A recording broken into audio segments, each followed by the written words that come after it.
Today, we're talking about something pretty sneaky, an invisible weapon that people use to get what they want. It's called emotional guilt tripping.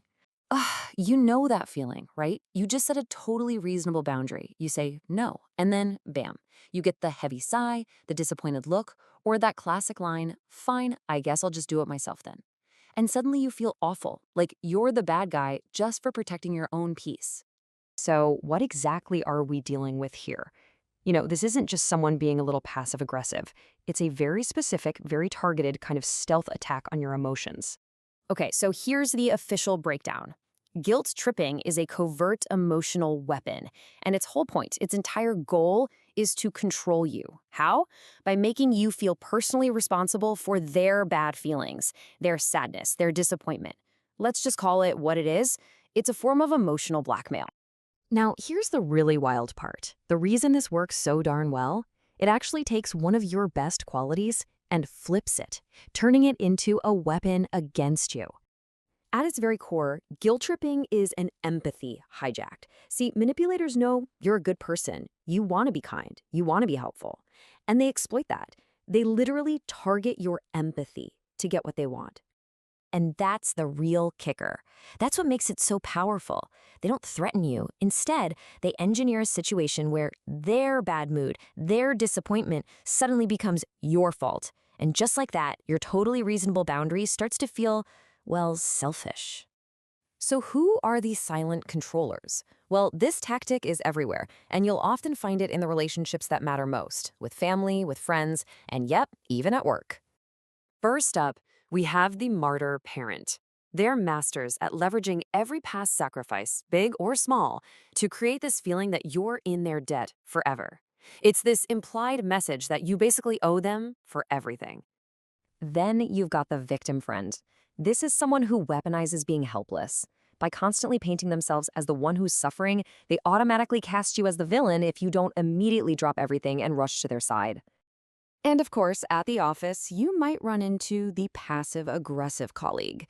That little jab isn't really a request for help, is it? No. It's a carefully crafted, guilt-laced comment designed to make you feel like you're not a team player. Okay, so we know who the culprits are. Now let's take a peek at their playbook, because if you're going to defend against guilt tripping, you have to be able to spot the tactics as they're happening. There are 3 big ones you really need to look out for. Tactic number 1 is what I call the sacrifice sermon. This is when someone brings up a laundry list of everything they've ever done for you, making it sound like you're in some kind of unpayable emotional debt. The subtext is always, I did all this for you, so now you owe me. Tactic 2 is silent, but it is so loud. It's the suffering sigh.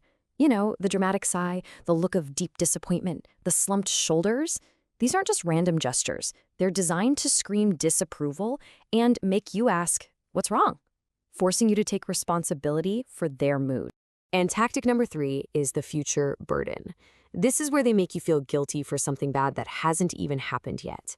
It's a phrase like, don't worry about me, I'll be fine, which is really designed to make you feel like your no is the direct cause of all their future misery. Okay, so here's the most important part. Once you can recognize these moves, you can deploy your shield. You do not have to be a victim of this. Let's talk about how to deflect and how to defend. Your defense is a simple but really powerful 4-step process. We're going to walk through it. Let's start with step 1, name it. You just calmly, without any aggression, state what you see happening. Saying something like, it sounds like you're trying to make me feel guilty, isn't an attack. It's just an observation, and it shines a big, bright spotlight on the manipulation, which honestly is often enough to stop it right there. Step 2, set a firm but empathetic boundary. This is so key. You can show that you see their emotion without agreeing with the manipulation. Saying, I understand you're disappointed, shows them you're listening, but you have to follow it up immediately and firmly with, but my answer is still no. For step 3, you become a broken record, because they will almost definitely try to argue or escalate. Your job is to not take the bait. Don't get into the drama. You just calmly, politely repeat your boundary. Like I said, I'm just not able to do that right now. It completely de-escalates things because you're not giving them anything to fight with. And finally, step 4. This might be the most powerful one. Acknowledge their feeling without taking ownership of it. Saying, I hear that you're feeling frustrated, shows real empathy. It proves you're listening. But notice what you're not doing. You're not apologizing. You're not offering to fix it. Because you are not responsible for managing their emotions. They are. This creates a clean break between their feelings and your actions. When you really boil it down, guilt tripping is just an attempt to pull your emotional strings. But here's the thing, it only works when you can't see them. Once you see the strings, you get all the power you need to cut them. And please, remember this. Your personal boundaries are not selfish. They're sacred.